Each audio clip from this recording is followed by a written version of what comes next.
Baik,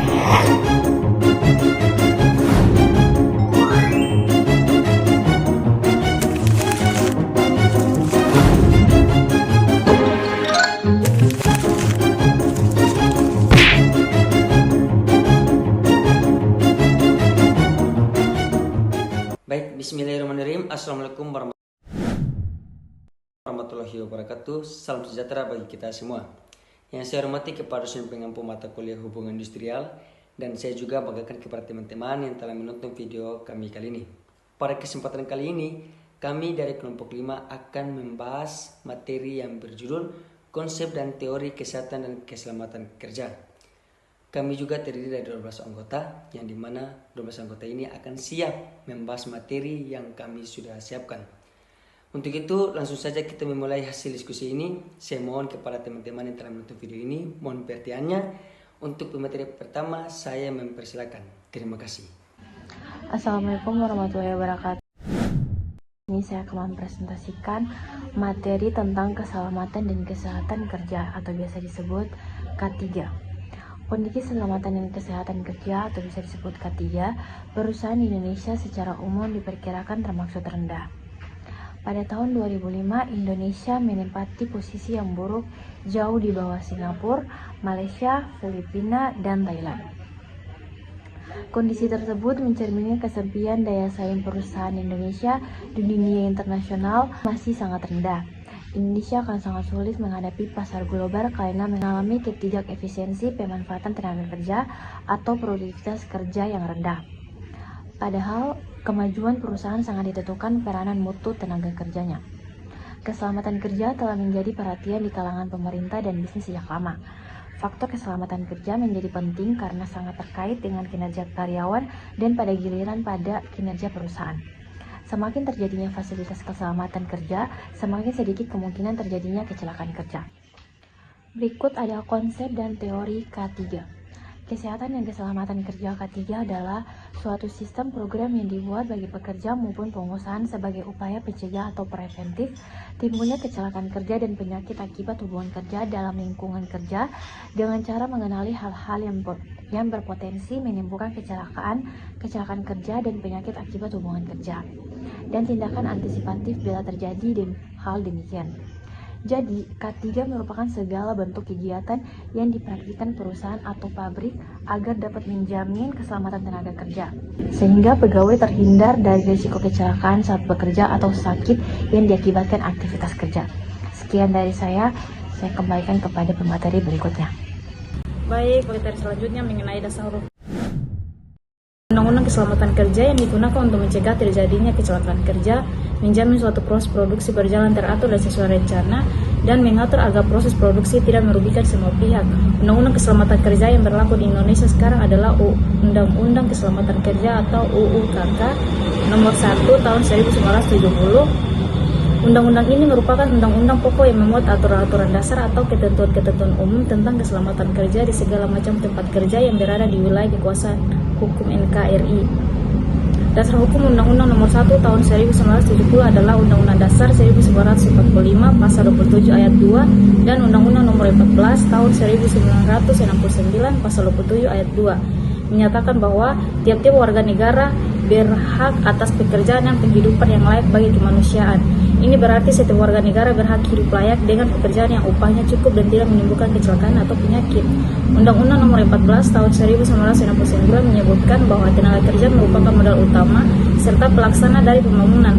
Ruang lingkup pemberlakuan UU KK dibatasi oleh adanya 3 unsur yang harus dipenuhi secara kumulatif terhadap tempat kerja, yaitu tempat kerja di mana dilakukan pekerjaan bagi suatu usaha, adanya tenaga kerja, ada bahaya di tempat kerja. Materi selanjutnya mengenai permasalahan dan pentingnya penerapan K3. Kinerja atau performance setiap petugas kesehatan dan non-kesehatan merupakan resultante dari 3 komponen kesehatan kerja, yaitu yang pertama kapasitas kerja. Status kesehatan masyarakat di Indonesia pada umumnya belum memuaskan. Dari beberapa hasil penelitian didapat gambaran bahwa 30-40% masyarakat bekerja kurang kalori protein, 30% menderita anemia gizi, dan 35% kekurangan zat besi tanpa anemia. Kondisi kesehatan seperti ini tidak memungkinkan bagi para pekerja untuk bekerja dengan produktivitas yang optimal. Yang kedua, beban kerja. Sebagai pemberi jasa pelayanan kesehatan maupun yang bersifat teknis, beroperasi 8-24 jam sehari. Dengan demikian, kegiatan pelayanan kesehatan pada laboratorium menuntut adanya pola kerja bergilir dan tugas atau jaga malam. Pola kerja yang berubah-ubah dapat menyebabkan kelelahan yang meningkat akibat terjadinya perubahan pada bioritmik atau irama tubuh. Faktor lain yang turut memperberat beban kerja antara lain tingkat gaji dan jaminan sosial bagi pekerja yang masih relatif rendah, yang berdampak pekerja terpaksa melakukan kerja tambahan secara berlebihan. Beban psikis ini dalam jangka waktu lama dapat menimbulkan stres. Yang ketiga itu lingkungan kerja. Lingkungan kerja bila tidak memenuhi persyaratan dapat mempengaruhi kesehatan kerja, dapat menimbulkan kecelakaan kerja, penyakit akibat kerja, dan penyakit akibat lingkungan kerja. Bila ketiga komponen tersebut serasi, maka bisa dicapai suatu derajat kesehatan yang optimal dan peningkatan produktivitas. Sebaliknya, bila terdapat ketidakserasian dapat menimbulkan masalah kesehatan kerja berupa penyakit ataupun kecelakaan akibat kerja, pada akhirnya akan menurunkan produktivitas kerja. Baik, saya serahkan kepada materi selanjutnya. Baik, materi selanjutnya indikator K3. Yang pertama ada kecelakaan kerja. Kecelakaan kerja menjadi indikator utama dalam menilai efektivitas penerapan K3. Semakin rendah angka kecelakaan, semakin baik penerapan K3 di tempat kerja. Yang kedua ada stres pekerjaan. Tingkat stres yang tinggi menunjukkan adanya tekanan berlebihan di lingkungan kerja, baik dari beban kerja, hubungan antar pegawai, atau kondisi kerja yang tidak sehat. Stres berkepanjangan dapat menurunkan produktivitas dan memicu gangguan kesehatan mental. Dan yang ketiga ada kehidupan kerja yang berkualitas rendah. Indikator ini mencakup kepuasan kerja, keseimbangan hidup kerja, dan kondisi psikologis pekerja. Lingkungan kerja yang buruk secara fisik dan sosial akan menurunkan kualitas kehidupan kerja karyawan. Yang keempat ada alat-alat perlindungan kerja. Ketersediaan, kelayakan, dan kepatuhan penggunaan alat perlindungan diri atau APD menjadi indikator penting. Jika pekerja tidak menggunakan APD dengan benar atau APD tidak tersedia, risiko kecelakaan ini meningkat. Yang kelima ada kondisi ruang kerja. Ruang kerja yang tidak memenuhi standar keselamatan, misalnya pencahayaan buruk, ventilasi tidak memadai, ruang sempit, atau suhu ekstrim, itu akan berdampak pada kesehatan dan kenyamanan pekerja. Yang keenam ada penggunaan peralatan kerja. Peralatan kerja yang tidak sesuai standar, rusak, atau digunakan tanpa prosedur keselamatan dapat menjadi sumber bahaya. Indikator ini mencakup pelatihan pengguna alat serta jadwal pemeliharaan rutin. Yang selanjutnya yaitu tujuan penerapan K3. Yang pertama, melindungi keselamatan dan kesehatan tenaga kerja. Tujuan utama dari K3 adalah melindungi tenaga kerja, di mana risiko kecelakaan dan penyakit akibat kerja. Pekerja memiliki hak atas tempat kerja yang aman dan sehat. Nah, itulah mengapa adanya K3. Yang kedua, menciptakan lingkungan kerja yang aman, sehat, dan nyaman. Lingkungan kerja yang memenuhi standar K3 membuat pekerja merasa aman dan terlindungi, sehingga mereka dapat bekerja dengan lebih fokus dan tenang.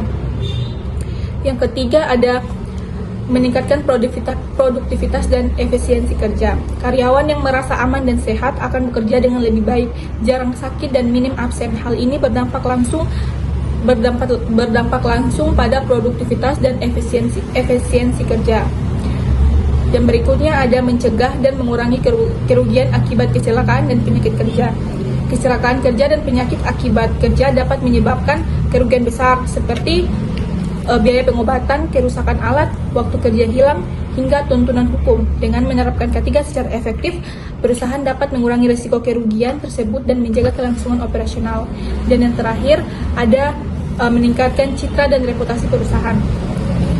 Perusahaan yang menerapkan K3 dengan baik akan mendapatkan citra positif di mata karyawan, mitra bisnis, dan masyarakat. Citra ini sangat penting untuk membangun kepercayaan, loyalitas karyawan, dan peluang bisnis jangka panjang. Yang terakhir yaitu penetapan K3 merupakan kewajiban hukum.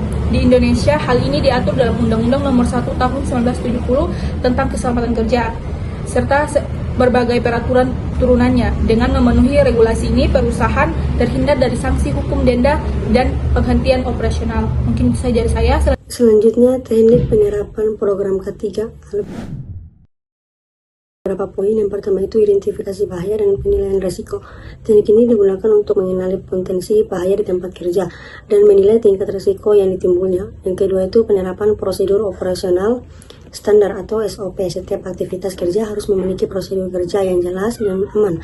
SOP ini disusun berdasarkan hasil penilaian risiko dan menjadi pedoman wajib yang harus dipatuhi oleh semua karyawan. Yang ketiga, penggunaan alat pelindung diri. Alat pelindung diri ini seperti helm, masker, sarung tangan, sepatu safety, dan pelindung mata. Wajib digunakan sesuai dengan jenis risiko. Penerapan APBD harus dibarengi dengan pelatihan dan pengawasan. Yang keempat, pelatihan dan edukasi K3. Pelatihan diberikan kepada seluruh karyawan, mulai dari dasar K3, penanganan alat, hingga simulasi keadaan darurat. Pelatihan rutin akan meningkatkan kesadaran dan keterampilan dalam menerapkan keselamatan kerja. Yang kelima, inspeksi dan audit K3. Inspeksi dilakukan secara berkala untuk memeriksa kondisi tempat kerja, alat, dan perilaku kerja.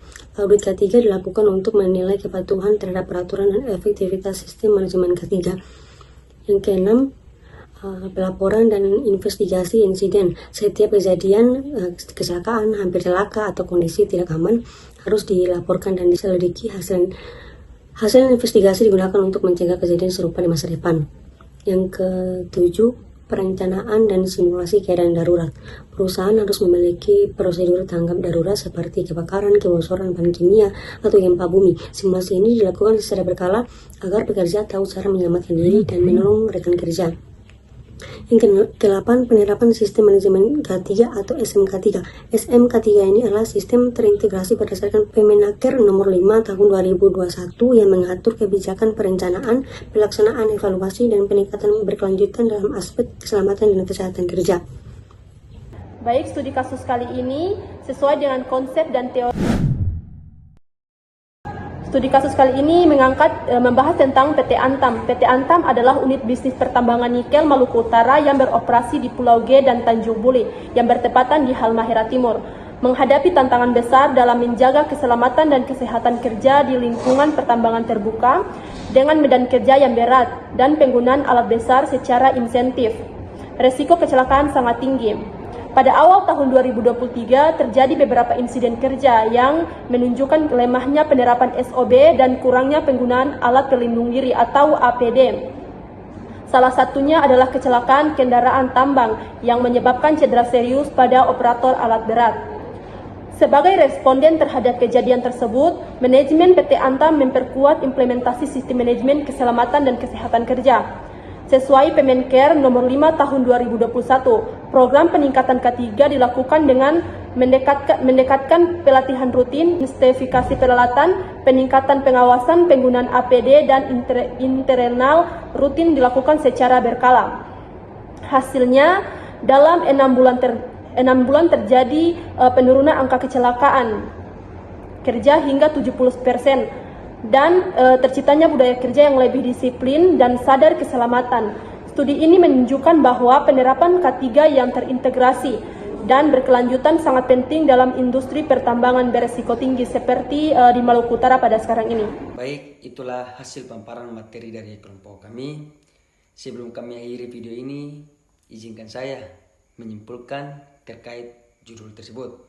Yang saya tangkap, kesehatan dan keselamatan kerja atau K3 adalah upaya untuk melindungi pekerja dari risiko kecelakaan dan penyakit akibat kerja.